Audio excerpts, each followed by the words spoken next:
Huh.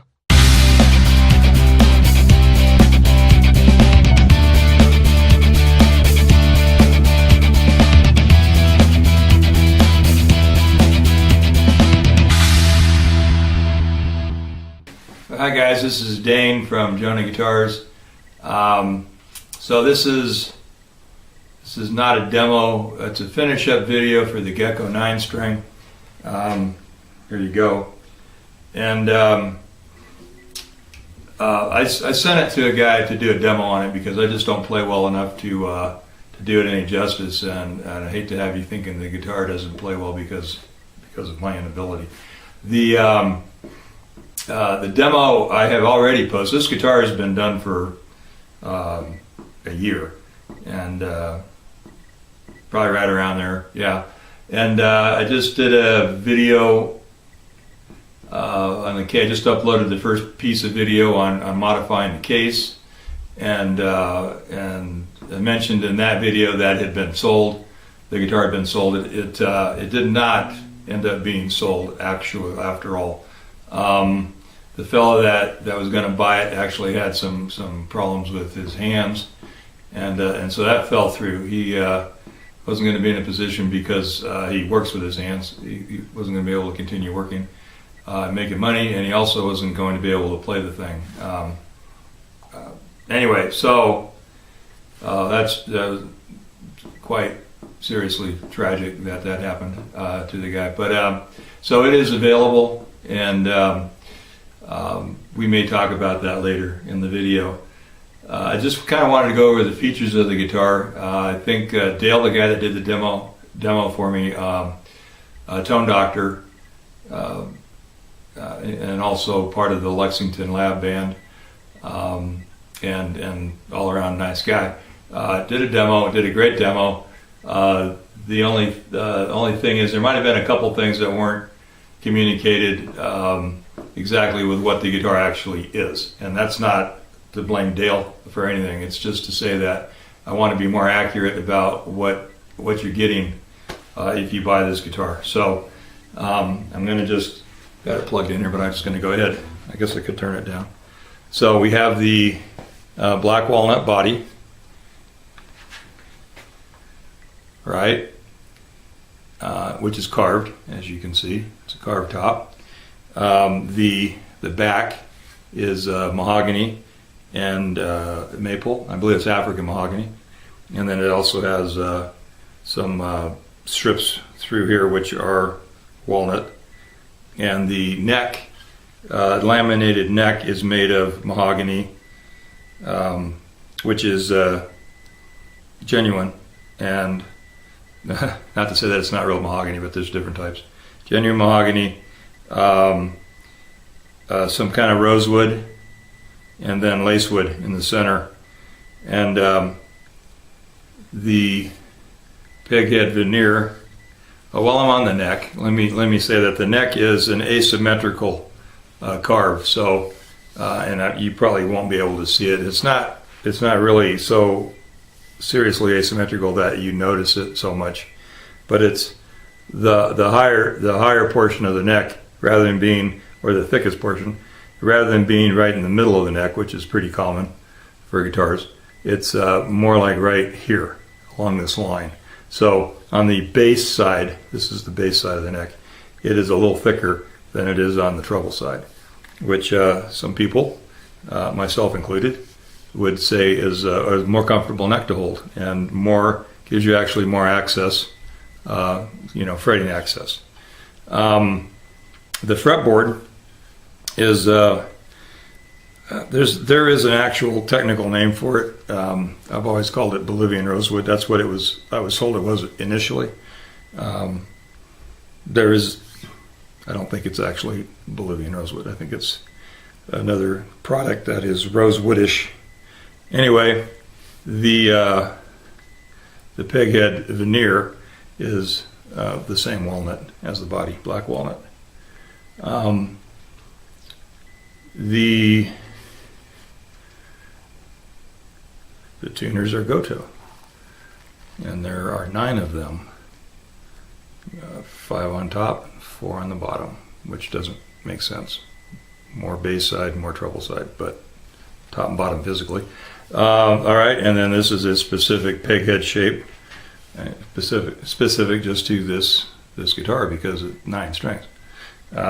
So it is a straight string pull, and it does have a bone nut, and it is a flat peg head, not a tilt peg head, and with a string bar right there. What else? The electronics are CTS pots, orange drop capacitors. You got a couple mini toggles here. I couldn't tell you the brand now, it's been too long. It's just whatever I always get. Wilkinson bridge, telly style bridge, that's, you know, the cut off one, short telly bridge, and with compensated saddles, which compensate unbelievably well as pairs of strings go. Pairs on each saddle, and in this case you've got 2 pairs on one saddle, on the first saddle, and then a pair and a single. But anyway, they intonate really well. These pickups are from John Williams at Guitar Attack, and I have them you know, hand wound or custom wound.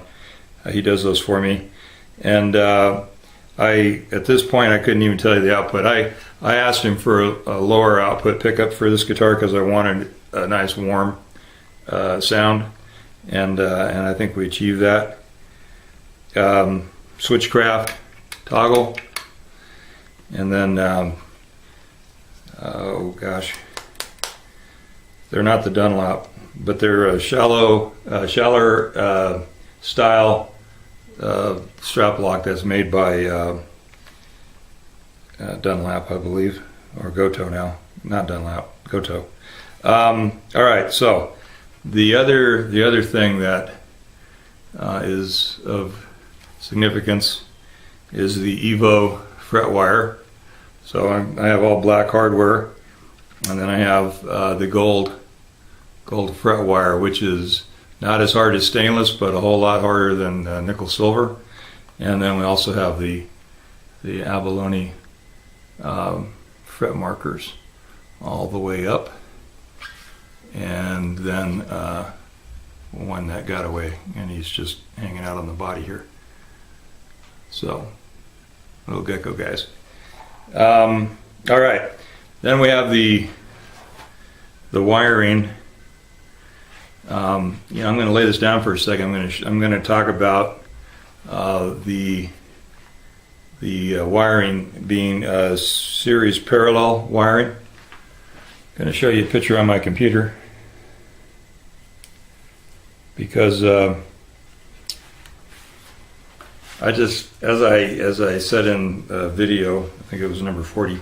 I don't know why it does what it does. I just know that if I follow the schematic, I get what I'm after. So I'm not sure you can read that because I can't see it very well.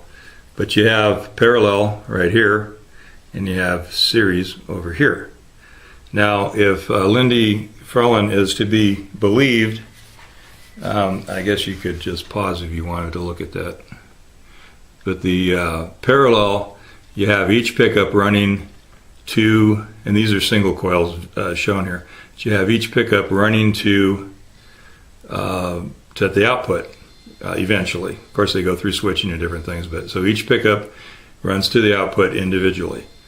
That is the quickest way there, and it's also the lowest amount of resistance. Now, if you go to series, you can see the second pair of single coils there are running through one another. So they actually build more resistance, and they have more output. Now, if you go right to if you apply that to a humbucker, the humbucker is so. Single coils are typically wired in parallel, where humbuckers are typically wired in series. And so just the fact that you have the 2 coils together on the humbucker and they run through each other, that is a series pickup. So when we go from series to parallel, we lessen the output. And so rather than splitting a coil to just half a coil, to lower the output and to make it sound single coilish, what you get with series is you get actually more of a single coil sound when you go to parallel from a series. So you have less output and you have more of that sound, more of the single coil sound. Plus, it is still hum canceling. So I'm going to pick the guitar back up and just strum a couple chords. I'm not going to demo the guitar because that's, like I explained before, it's pointless. So here's the neck. So there's your full humbucker. And then there you are with the parallel. So you can see you have a much, just doesn't have the bitey tone that you have with the humbucker. And then in the bridge,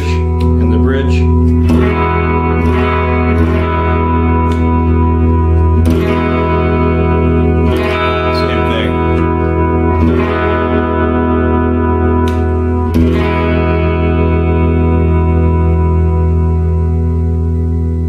And I think like the most amazing part of the whole deal is that it's completely hum canceling. So when you do just a regular coil split on a pickup, you don't have hum canceling. So if I was sitting here with both these pickups off on a single, they would be humming, even because they're single coils at that point. You just grounded out half of the pickup, and you just got a single coil that is, yeah, sure, in a shielded cavity here and in a shielded, control cavity and all that. So it's going to be as minimal as possible, but I mean, here you have no hum whatsoever because it's still hum canceling as a double coil or humbucker. So I guess that's it.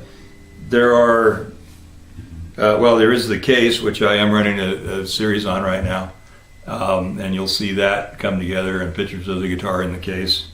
Also some cool looking side dots here that are brass tube with ebony centers driven. And the other thing is that the body is nitrocellulose, lacquer, and the body, the back, the whole body, and the neck is an oil finish, which is just like complete silk to play. And then the headstock is also got the nitro finish on it. And so there you go, the 9-string Gecko from Jonah Guitar. And I will also repost the demo that Dale did. And thanks, Dale, it was awesome.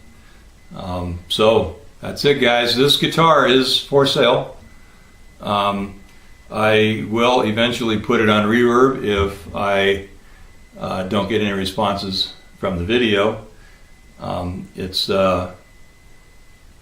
It will ship in the case with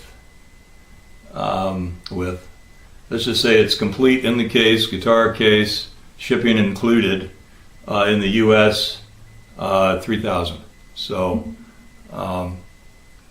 if this is something you'd like to add to your collection, then by all means give me a shout in the comments, and then we'll connect. But that's where we're at right now. If I put it on reverb, it's going to have to be more money because they get a cut. And so there you have it. Thank you much. Once again, this is Dane at Jonah Custom Guitars, and this is the 9-string Gecko, and it could be yours.